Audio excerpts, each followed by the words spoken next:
Welcome back to my channel. If you're new here, go ahead and hit that subscribe button so you never miss what we got going on here.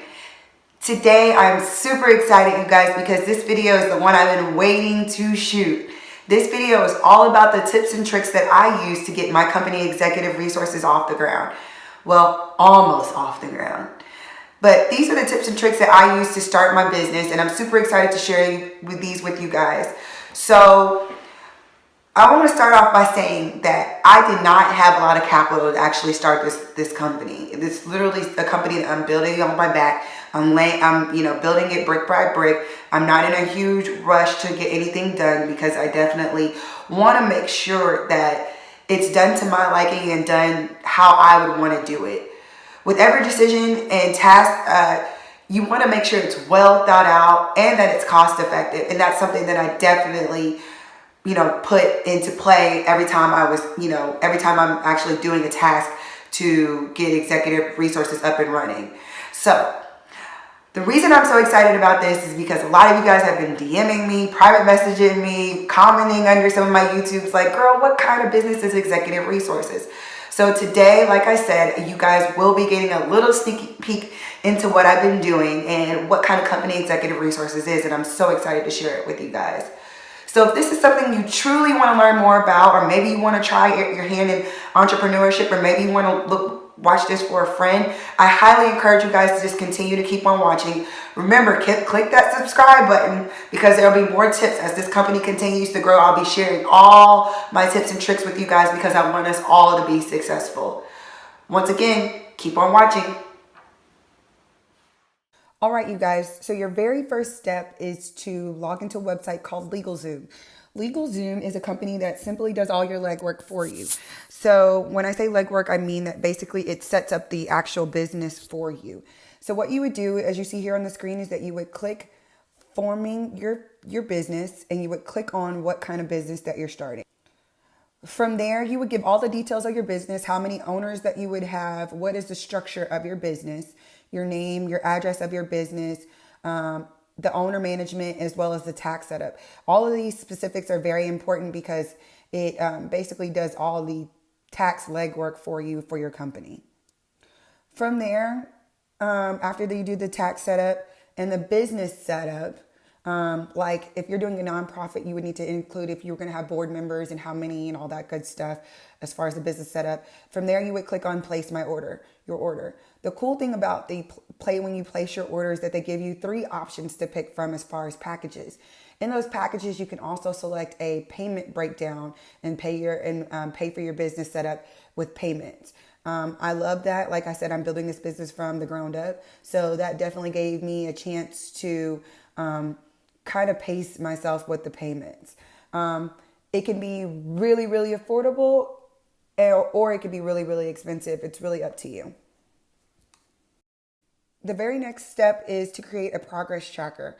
Basically what a progress tracker does is it basically notates the steps that you need to take to get your business off the ground. So in this particular case for Executive Resources, I have the list of my actions taken, plus the status of those actions, my projected completion date, as well as the actual completion date that I actually get it done. Now, as you can see, yes, I have a lot of not started tasks, but like I said, I didn't really officially start Executive Resources until this year of 2018. So I still have quite a bit of ways to go, but I definitely have some greens on there, so I'm very proud of that.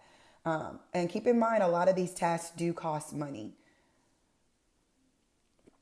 So without a lot of capital, you would need to wait until you have money to pay for these different steps.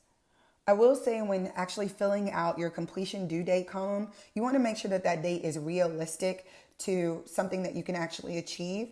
And then you actually want to be honest with yourself on your actual completion date as well. I know a lot of times we like to make things look better than they actually are, but that's why it's so important to be realistic with your timeline when you're setting all of this up.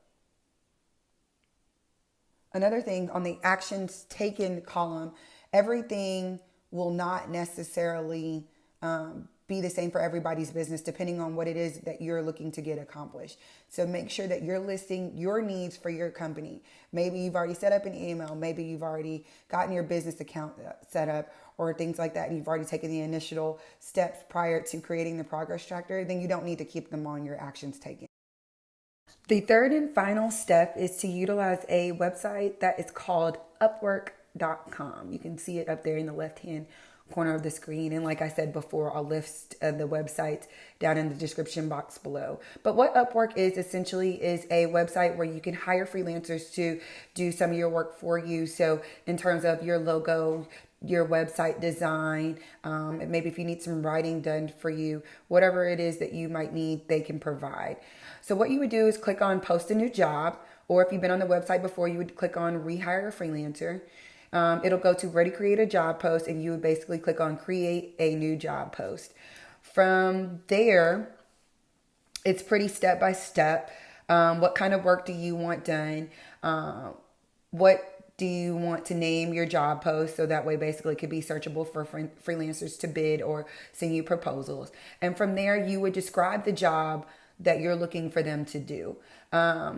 I went ahead and created a quick slide for you guys to reference. So when you're actually doing your job description, it's just things I want you guys to keep in mind. Before you do your job description, make sure that you brainstorm on how you envision that particular work to look. So in this case, I put brainstorm on how to envision your logo, because at that particular time I was working on my logo. So think with specifics. Do you want it big? Do you want it small? Do you want it to resemble something that you've already seen that exists?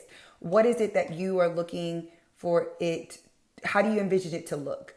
Be descriptive in your conversation with your freelancer. So when you actually post a job and you actually hire your freelancer, you will have an opportunity to open up a little chat window and chat with them back and forth.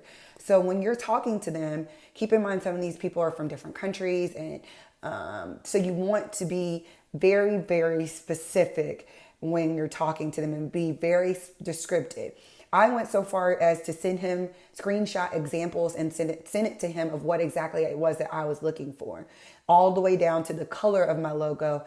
I told him I wanted Tiffany blue, and I actually had to send him a screenshot of what the Tiffany blue color looked like. And you'll see it in the final product here in a minute. From there, after you post your job, then from there you would list or click on if you would rather pay by the hour or if you would rather pay by a flat rate. Depending on your budget, that's really going to depend on the person. And then you also have the opportunity to click the desired experience level. Of course, entry level is always going to be the cheapest, all the way up to expert. They do, however, provide examples of their previous work that they've done for other clients. So you can make a decision from there. To be honest with you guys, I did the entry level experience level, and I still love the results that I got from my freelancer. So like I said, at the end of the day, it's up to you, and it depends on your budget. From there, then, like I said before, they will have the opportunity to send you proposals. So then all of a sudden your email is going to go off. Ding, ding, ding, ding, ding. Everybody wants to be your freelancer, depending on how much you're willing to pay, basically.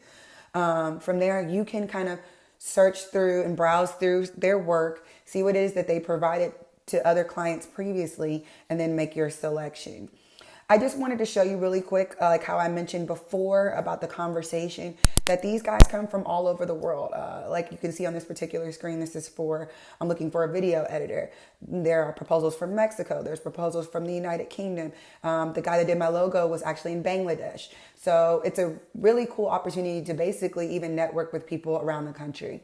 So I thought that was a really cool feature of Upwork.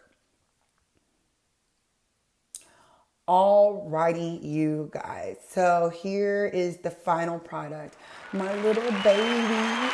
This is my logo for my company, Executive Resources LLC.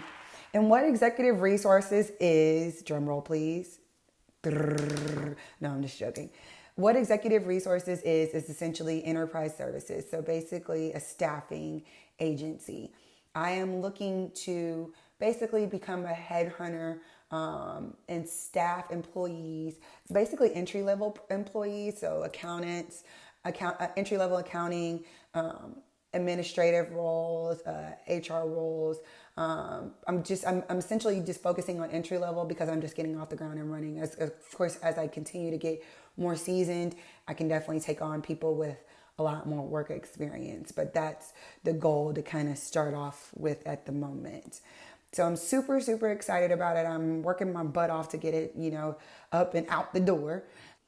So I ask that you just keep me in your thoughts and your prayers, as I'm going to continue to keep you guys in your thoughts, in my thoughts and in my prayers, because I want us all to be successful.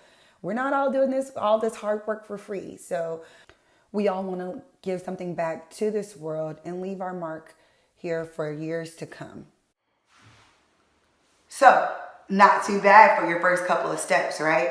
It wasn't too bad, right? I know you guys probably saw a lot and you're like, girl, you got a lot of stuff to do on that tracker to get this business up and running. And you're right. But you know what? Having that tracker makes things easy for me and makes it easy for me to stay on track and to make sure that this company gets to where it needs to be. I hope you guys enjoyed this video. I hope you guys were able to take away many tips and tricks. If you actually have some that you feel like I should be putting into play, please make sure that you comment down below. If you know of another website that you think I should be using, please give me all the information. I am a sponge. I will soak it up. Alrighty? If you like this video, make sure you give it a big thumbs up. And remember, subscribe to my channel. We'll see you in the next one, fam.